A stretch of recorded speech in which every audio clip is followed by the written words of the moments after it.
Hi, cook with ശ്രുതിയിലേക്ക് എല്ലാവർക്കും സ്വാഗതം. ഇന്ന് ഞാനിവിടെ വന്നിരിക്കുന്നത് വളരെ ഈസി ആയിട്ട് തയ്യാറാക്കാൻ പറ്റുന്ന ഒരു ചട്ടിപ്പത്തിരിയുടെ റെസിപ്പി ആയിട്ടാണ്. സാധാരണ ചട്ടിപ്പത്തിരിയൊക്കെ ഉണ്ടാക്കുമ്പോൾ നമുക്ക് ഒരുപാട് ടൈം വേണം അതിൻ്റെ ബേസ് റെഡിയാക്കാൻ തന്നെ. മൈദയൊക്കെ കുഴച്ച് അതിൻ്റെ ബേസ് ആദ്യം റെഡിയാക്കണം. അപ്പോൾ ഇത് വളരെ ഈസി ആയിട്ടുള്ളൊരു വേർഷനാണ്.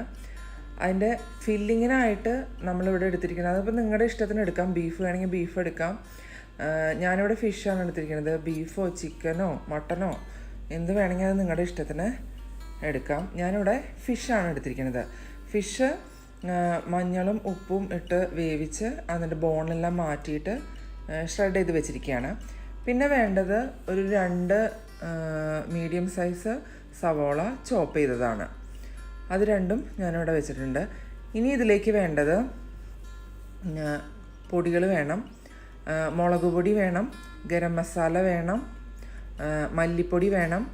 പിന്നെ ഒരു തക്കാളിയുടെ പകുതിയാണ് ഞാൻ എടുത്തിരിക്കുന്നത്. ഒരുപാട് തക്കാളി ഇട്ട് കഴിഞ്ഞാൽ അതിൻ്റെ ആ ഒരു ഫില്ലിങ് വല്ലാണ്ട് കുഴഞ്ഞു പോകും. പിന്നെ വേണ്ടത് ഇഞ്ചിയും വെളുത്തുള്ളിയും പെരിഞ്ചീരകവും കൂടി ഒന്ന് ചതച്ചെടുത്തതാണ്. അതൊരു വെളുത്തുള്ളി ഒരു 3 അല്ലിയും ഒരു ചെറിയ കഷ്ണം ഇഞ്ചിയും ഒരു 1/2 ടീസ്പൂൺ പെരിഞ്ചീരകം കൂടി ചതച്ചതാണ്. പിന്നെ ഉപ്പ് വേണം, ഉപ്പ് ആവശ്യത്തിന്. പിന്നെ മഞ്ഞൾപ്പൊടി, പിന്നെ മല്ലിയിലയും പുതിനയിലയും വേണം, പച്ചമുളക് വേണം. പിന്നെ വേണ്ടത് ബ്രെഡാണ് നമ്മളിതിൻ്റെ ബേസായിട്ട് വെക്കുന്നത്. ബ്രെഡ് ഒരു 8 സ്ലൈസ് ബ്രെഡ് എടുത്തിട്ടുണ്ട്. ഒരു 3 മുട്ട എടുത്തിട്ടുണ്ട്. പിന്നെ ഒരു 2 ടീസ്പൂണോളം പാല് വേണം. പിന്നെ വേണ്ടത് വെളിച്ചെണ്ണയാണ്. വെളിച്ചെണ്ണയ്ക്ക് പകരം നിങ്ങൾക്ക് ബട്ടർ വേണമെങ്കിൽ ബട്ടറോ നെയ്യോ യൂസ് ചെയ്യാം. ഇനി നമുക്ക് അതിൻ്റെ ഫില്ലിങ് തയ്യാറാക്കിയെടുക്കാം. അതിനായിട്ട് ഇതുപോലെ ഒരു കടായി വെച്ചിട്ടുണ്ട്.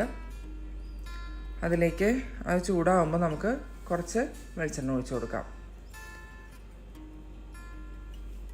ഓയിൽ ചൂടായി വരുമ്പോൾ നമുക്കതിലേക്ക് ചോപ്പ് ചെയ്ത് വെച്ചിരിക്കുന്ന സവോള ചേർത്ത് ഒന്ന് വഴറ്റി കൊടുക്കാം. സവോളയിലേക്ക് കുറച്ച് ഉപ്പ് ചേർത്ത് കൊടുക്കാം. ഒന്ന് വാടി വരുമ്പോൾ ഇഞ്ചിയും വെളുത്തുള്ളിയും പെരിഞ്ചീരകവും കൂടി ചതച്ച് വെച്ചിരിക്കുന്നത് അതിലേക്ക് ചേർത്ത് കൊടുക്കാം. അതെല്ലാം കൂടി ഒന്ന് നന്നായി വഴറ്റി വരുമ്പോൾ നമുക്കതിലേക്ക് ഒരു 1/2 ടീസ്പൂൺ മഞ്ഞൾപ്പൊടി ചേർത്ത് കൊടുക്കാം. ഇനി ആ മഞ്ഞൾപ്പൊടി ഒന്ന് മുരിഞ്ഞ് വരുന്നത് വരെ ഒന്ന് വഴറ്റി കൊടുക്കാം. നന്നായി മൂത്ത് വരുമ്പോൾ നമുക്കതിലേക്ക് മല്ലിപ്പൊടി ചേർത്ത് കൊടുക്കാം. ഞാനിവിടെ ഒരു 1/2 ടീസ്പൂണോളം മല്ലിപ്പൊടി ചേർത്ത് കൊടുക്കുന്നുണ്ട്. മല്ലിപ്പൊടി ഒന്ന് നന്നായി മുരിഞ്ഞ് വരുമ്പോൾ അതിലേക്ക് 1 ടീസ്പൂൺ മുളക് പൊടി ചേർത്ത് കൊടുക്കുകയാണ്. ഒന്ന് നന്നായി മൂത്ത് വരുമ്പോൾ അതിലേക്ക് എടുത്തു വെച്ചിരിക്കുന്ന 2 പച്ചമുളക് സ്ലിറ്റ് ചെയ്തിട്ട് കൊടുക്കാം. പിന്നെ ഇനി ഇതിലേക്ക് ഗരം മസാലയാണ് ചേർക്കുന്നത്. ഞാനിവിടെ ഒരു 3/4 ടീസ്പൂണോളം ഗരം മസാല ചേർക്കുന്നുണ്ട്. പച്ചമുളക് വേണമെങ്കിൽ നിങ്ങൾക്ക് ഇഞ്ചി വെളുത്തുള്ളിയൊക്കെ ചതക്കുന്നതിൻ്റെ കൂട്ടത്തിൽ ചതച്ചെടുക്കാവുന്നതാണ്. ഇനി ഒരു തക്കാളിയുടെ പകുതിയാണ് ഞാൻ ചേർക്കുന്നത്. ഇത്ര തന്നെ മതിയാവും. കാരണം ഒരുപാട് തക്കാളി ഇട്ട് കഴിഞ്ഞാൽ മസാല കുഴഞ്ഞു പോകും. ഇനി നമ്മൾ വേവിച്ച് മാറ്റി വെച്ചിരിക്കുന്ന ഫിഷ് അതിലേക്ക് ചേർത്ത് കൊടുക്കാം. ബീഫ് മട്ടനും അല്ലെങ്കിൽ ചിക്കനൊക്കെ ആണെങ്കിലും നല്ല ടേസ്റ്റ് ആയിരിക്കും. നോർമലി നമ്മൾ ചട്ടിപ്പത്തിരിയൊക്കെ ഉണ്ടാക്കുമ്പോൾ ബീഫോ അല്ലെങ്കിൽ ചിക്കനോ അങ്ങനെയൊക്കെ വെച്ചാണ്. ഞാനൊരു വെറൈറ്റിക്ക് വേണ്ടി ഫിഷ് യൂസ് ചെയ്തേ ഉള്ളൂ. ഇപ്പോൾ ഇവിടെ അതെല്ലാം നന്നായിട്ട് മിക്സ് ചെയ്തെടുത്തിട്ടുണ്ട്. ഇപ്പോൾ ഉപ്പൊക്കെ പാകമാണോ എന്ന് നോക്കണം. ആവശ്യമുണ്ടെങ്കിൽ കുറച്ചും കൂടെ ചേർത്ത് കൊടുക്കാം. ഞാനിവിടെ കുറച്ചും കൂടി ഉപ്പ് ചേർത്ത് കൊടുക്കുന്നുണ്ട്. ഇനി അതെല്ലാം നന്നായി ഒന്ന് മിക്സ് ചെയ്തെടുക്കാം. ഇപ്പോൾ മസാലയെല്ലാം നന്നായി മിക്സായി വന്നിട്ടുണ്ട്. അപ്പോൾ ഇനി അതിലേക്ക് അരിഞ്ഞു വെച്ചിരിക്കുന്ന മല്ലിയിലയും പുതിനയിലയും ഒന്ന് ചേർത്ത് അതൊന്ന് അതിലേക്ക് മിക്സ് ചെയ്തെടുക്കാം. ഇപ്പോൾ നമ്മുടെ ഫില്ലിങ് ഇവിടെ റെഡിയാണ്. ഞാനിപ്പോൾ തീ ഓഫ് ചെയ്ത് ഇതൊന്ന് മാറ്റി വയ്ക്കാം. ഇനി നമുക്കതിൻ്റെ ബേസ് റെഡിയാക്കി എടുക്കാനായിട്ട് ഇവിടെ എടുത്തു വെച്ചിരിക്കുന്ന 3 മുട്ടകൾ ഒന്ന് ബീറ്റ് ചെയ്തെടുത്തിട്ടുണ്ട്. ഇനി അതിലേക്ക് കുറച്ച് പെപ്പർ പൗഡർ ചേർത്ത് കൊടുക്കാം. ഓപ്ഷനിലാണ്, വേണമെങ്കിൽ ചേർത്താൽ മതി. ഉപ്പ്, അതിലേക്ക് ആവശ്യമുള്ള ഉപ്പും ചേർത്ത് നന്നായി ഒന്ന് ബീറ്റ് ചെയ്ത് എടുക്കാം. പിന്നെ ഇനി അതിലേക്ക് ഒരു 2 to 3 ടീസ്പൂണോളം പാലാണ് ചേർക്കണത്. അതും കൂടെ ചേർത്ത് നന്നായി ഒന്ന് ബീറ്റ് ചെയ്തെടുക്കണം. ഇനി നമ്മൾ ചട്ടിപ്പത്തിരി ഉണ്ടാക്കുന്ന ആ ഒരു പാത്രത്തിൽ കുറച്ച്, ഞാനിവിടെ വെളിച്ചെണ്ണയാണ് യൂസ് ചെയ്യണത്. നിങ്ങൾക്ക് നെയ്യ് വേണമെങ്കിൽ നെയ്യ് ചേർക്കാം, ബട്ടർ വേണമെങ്കിൽ ബട്ടർ ചേർക്കാം. ഇതൊന്ന് ഗ്രീസ് ചെയ്തെടുക്കാനാണ് ഈ പാത്രം. ഒന്ന് എല്ലാവിടെയും ഒന്ന് നന്നായി ഒന്ന് പുരട്ടി കൊടുക്കാം. ഇനി ഞാനിവിടെ ബ്രെഡ് സ്ലൈസ് എല്ലാം അരികെല്ലാം കട്ട് ചെയ്ത് ഇതുപോലെ ഒരേ വലുപ്പത്തിലാക്കി എടുത്തിട്ടുണ്ട്. ഇനി ഓരോ ബ്രെഡ് സ്ലൈസും നമുക്ക് ബീറ്റ് ചെയ്ത് വെച്ചിരിക്കുന്ന ഈ എഗ്ഗിൻ്റെ കൂട്ടിൽ ഒന്ന് ഡിപ്പ് ചെയ്തിട്ട് ഇങ്ങനെ പ്ലേസ് ചെയ്ത് കൊടുക്കണം.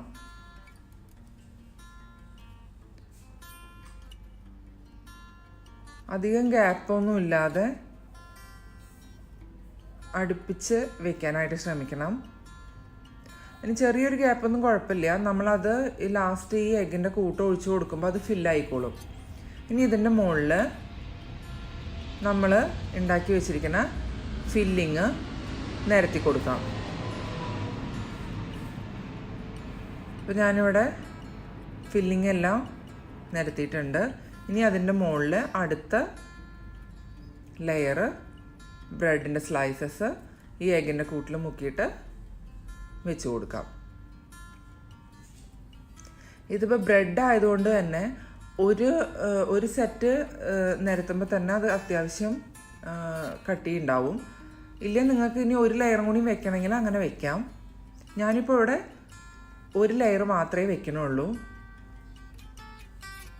ഇനി ബാക്കി വരുന്ന ഈ എഗ്ഗിൻ്റെ കൂട്ട് അതിന് മുകളിലായിട്ട് ഒഴിച്ചു കൊടുക്കുക. എല്ലാ ഗ്യാപ്പുകളും ഫില്ല് ചെയ്യണ രീതിയിൽ അതിൻ്റെ മുകളിലൂടെ ഒഴിച്ചു കൊടുക്കാം.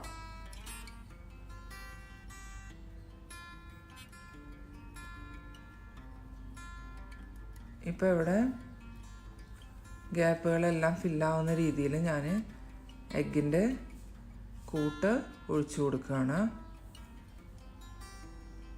ഇനി നമുക്കിത് തയ്യാറാക്കി എടുക്കാനായിട്ട് ഇതുപോലെ പഴയ നോൺ സ്റ്റിക്കിൻ്റെ തവയോ അല്ലെങ്കിൽ വല്ല മൂടി പോലെ ഉണ്ടെങ്കിൽ അങ്ങനെ എന്തെങ്കിലുമൊക്കെ വെച്ചിട്ട് അതിൻ്റെ മുകളിലാണ് നമ്മളിത് തയ്യാറാക്കി എടുക്കുന്നത്. നേരെ സ്റ്റൗവിൻ ടോപ്പിൽ വെക്കണ്ട. ചിലപ്പോൾ എല്ലാ ഭാഗത്തും ഒരുപോലെ ചൂട് വന്നില്ലെങ്കിൽ അത് അടിഭാഗം കരിഞ്ഞു പോകും. ഇതാവുമ്പോൾ എല്ലാ സ്ഥലത്തും ഈവനായിട്ട് ചൂട് കറക്റ്റായിട്ട് നമുക്കതിനെ കുക്ക് ചെയ്തെടുക്കാൻ പറ്റും. അപ്പോൾ ഇതുപോലെ ഒരു പാൻ ചൂടാക്കി അതിൻ്റെ മുകളിൽ വെച്ച് കൊടുക്കുക. ഇപ്പോൾ ഒരു സൈഡ് ഒരു 10-15 മിനിറ്റ് ഒക്കെ കഴിയുമ്പോഴത്തേനും ഇതുപോലെ അടിഭാഗം നന്നായിട്ട് റെഡിയായിട്ട് വരും.